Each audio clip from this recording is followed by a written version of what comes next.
வணக்கம். இன்னைக்கு நாம ரொம்ப சுவாரஸ்யமான அதே சமயம் ரொம்ப முக்கியமான ஒரு விஷயத்த பத்தி பேச போறோம். பாப் கலாச்சாரமோ சினிமாவோ நிஜ வாழ்க்கையில ஒரு குடிமகனோட கடமைகளை எப்படி தூண்டுதுன்னு நாம ஆழமா அலச போறோம். சினிமாங்கிறது வெறும் பொழுதுபோக்கு மட்டும் இல்லங்க, அது சமூக மாற்றத்துக்கான ஒரு பவர்ஃபுல்லான கருவி. ஒரு பொறுப்புள்ள சமூக ஆர்வலரா ஒரு சாமானியனோட இந்த துணிச்சலான செயல்பாடு எப்படிப்பட்ட தாக்கத்தை ஏற்படுத்துதுன்னு பாப்போம். சரி, எந்த தாமதமும் இல்லாம நேரடியா விஷயத்துக்குள்ள போயிடலாம். இந்த உலகத்துல நீங்க என்ன மாற்றத்தை பார்க்க விரும்புறீங்களோ அந்த மாற்றமா நீங்களே இருங்க. என்ன பொறுத்த வரைக்கும் இது அந்த மாற்றத்தோட ஒரு பகுதி. இப்படி சொன்னது அருண் லோகநாதன். இது ஏதோ ஒரு சினிமா ரசிகனோட உணர்ச்சி வசப்பட்ட வார்த்தைகள் கிடையாது. அரசாங்கத்துக்கிட்ட வெளிப்படைத்தன்மையையும் பொறுப்புணர்வையும் ரொம்ப துணிச்சலா கேக்குற ஒரு சமூக ஆர்வலரோட முழக்கம் இது.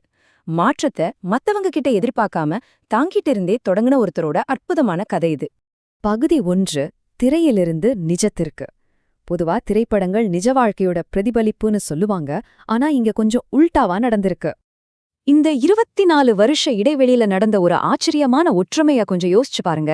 2002ல வந்த தமிழன் படத்துல ஹீரோ விஜய் நாட்டோட கடனை தீர்க்கறதுக்காக தன்னோட பங்கா 4000 ரூபாய்க்கான காசோலைய பிரதமருக்கு அனுப்புவார்.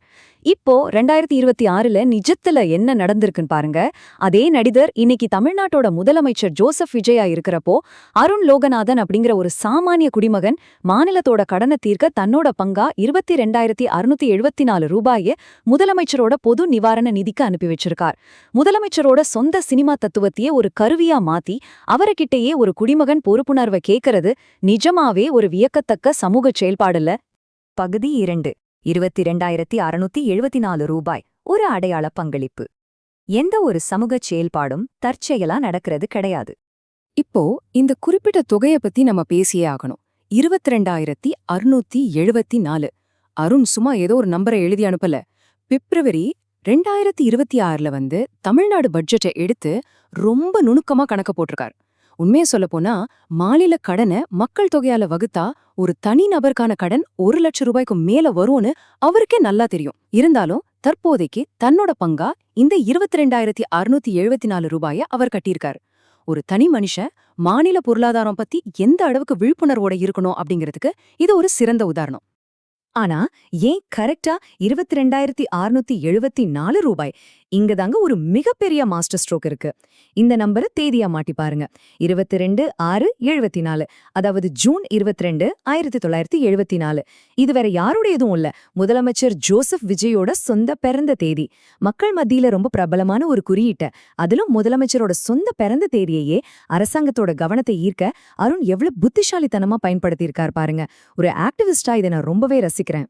பகுதி 3, உண்மையான நோக்கம் சமூக மாற்றம். இந்த விஷயத்த நாம வெறும் ஒரு சினிமா ரசிகனோட செயலா மட்டும் சுருக்கிடக்கூடாது. முதல்ல, யார் அந்த அருண் லோகநாதன்? அவர் ஒரு 43 வயசான தொழில்முறை மனநல மருத்துவர். அது மட்டும் இல்லாம அவர் ஒரு ஹிப்னாட்டிஸ்ட், கார்ப்பரேட் நிகழ்ச்சிகள்ல மைண்ட் ரீடரா இருக்கார். டாக்டர் அம்பேத்கர் சட்டக்கல்லூரியில படிச்ச முன்னாள் சட்ட மாணவர். இது எல்லாத்தையும் விட ரொம்ப முக்கியமான ஒரு விஷயம், அவர் சின்ன வயசுல போலியோமால பாதிக்கப்பட்டு அதிலிருந்து மீண்டு வந்தவர். மாற்றுத்திறனாளிகளுக்கான வசதிகளுக்காக தொடர்ந்து குரல் கொடுத்துட்டு வரவர். இப்போ புரியுதா? இந்த செயல்பாடு வெறும் சினிமா மோகம் இல்ல, இது அவருடைய தொழில்முறை அறிவாலையும் மாற்றுத்திறனாளியா அவர் சந்தித்த அனுபவங்களாலையும் உருவாக்கப்பட்ட ஒரு ஆழமான போராட்டம்.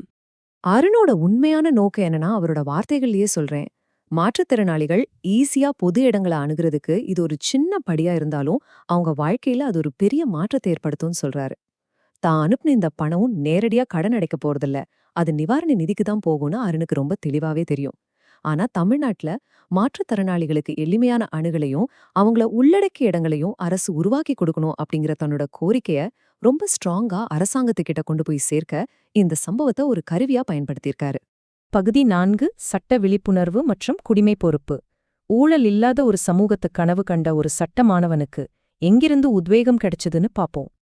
தமிழன் திரைப்படம் வெறும் என்டர்டெயின்மெண்ட் கிடையாதுங்க. இயக்குனர் மஜித் இயக்கத்துல பிரியங்கா சோப்ரா அறிமுகமான இந்த படம் சாமானிய மக்கள் கிட்ட அடிப்படை சட்டங்கள் பத்தின விழிப்புணர்வை ஏற்படுத்துறத நோக்கமாக கொண்டுதான் எடுக்கப்பட்டுச்சு.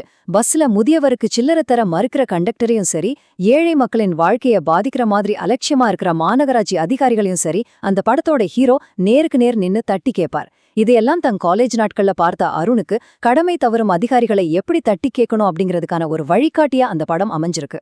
அரசாங்கத்தை பொறுப்பாக்க அருண் கையாண்ட முறைய பாருங்க. இது வெளிப்படைத்தன்மைக்கு ஒரு அருமையான எடுத்துக்காட்டு. முதல்ல மாநில பட்ஜெட்ல இருந்து தன்னோட கடனை ரொம்ப துல்லியமா கணக்கிட்டார். ரெண்டாவது, வில்லிவாக்கம் போஸ்ட் ஆபீஸ்க்கு போய் தன்னோட முழு பயணத்தையும் அப்படியே வீடியோவா பதிவு செய்தார். மூணாவது, அரசாங்கத்துக்கிட்ட தன்னோட கோரிக்கையே ரொம்ப முறையா எழுத்துப்பூர்வமா சமர்ப்பிச்சு பணத்தை கட்டினார். ஒரு குடிமகனோட நேரடி பங்களிப்பு எப்படி இருக்கணும் அப்படிங்கிறதுக்கு இதை விட ஒரு சிறந்த செயற்முறை இருக்க முடியாது. நாம எல்லாருமே இதை கத்துக்கணும். பகுதி 5 மாற்றமாக இருங்கள். அரசாங்கத்துக்கிட்ட கேள்வி கேட்கும் முன்னாடி நாம நம்ம கடமையை செய்யணும். முதலமைச்சருக்கு அருண் அனுப்புன அதிகாரப்பூர்வ கடிதத்தோட தலைப்பு கொஞ்சம் கவனிங்க. எனது தனிப்பட்ட கடன் பொறுப்பை நிறைவேற்றுதல். இது மூலமா அருண் என்ன சொல்ல வரார் தெரியுமா? ஒரு குடிமகனா என் கடனை நான் நேர்மையா அடைச்சிட்டேன். இப்போ அதே உரிமையோட நான் கேக்குறேன். மாற்றுத்திறனாளிகள் சமூகத்துக்கு அரசு செய்ய வேண்டிய கடமைகளை நீங்க உடனே நிறைவேற்றணும் அப்படின்னு ரொம்ப அழுத்தமா கோரிக்கை வைக்கிறார். தன் கடமைய சரியா செஞ்சுட்டு அரசாங்கத்தை தன் கடமைய செய்ய கேக்குறது, இதுதாங்க சமூக செயல்பாடோட ஒரு முதிர்ந்த நிலை. 2002ல வந்த ஒரு சினிமா காட்சி சரியா 24 வருஷங்களுக்கு பிறகு 2026ல ஒரு தனி மனுஷனை தன்னோட குடிமை பொறுப்பை நிறைவேற்றவும் மாற்றுத்திறனாளிகளோட உரிமைக்காக போராடவும் தூண்டிருக்கு. அந்த படத்துல வந்த விஷயத்த அவர் வெறும் டயலாகா கடந்து போகாம நிஜ வாழ்க்கையில ஒரு சமூக மாற்றத்துக்கான ஆயுதமா மாத்திருக்கார். இப்போ சொல்லுங்க, இன்னைக்கு உங்களை எது செயல்பட தூண்ட போகுது? நம்ம எல்லாரும் வெறும் வேடிக்கை பார்க்கவும் பார்வையாளர்களா மட்டும் இருக்க போறோமா, இல்ல நாம காண விரும்பும் அந்த மாற்றமா நாமே மாறப் போறோமா? யோசிங்க, செயல்படுவோம்.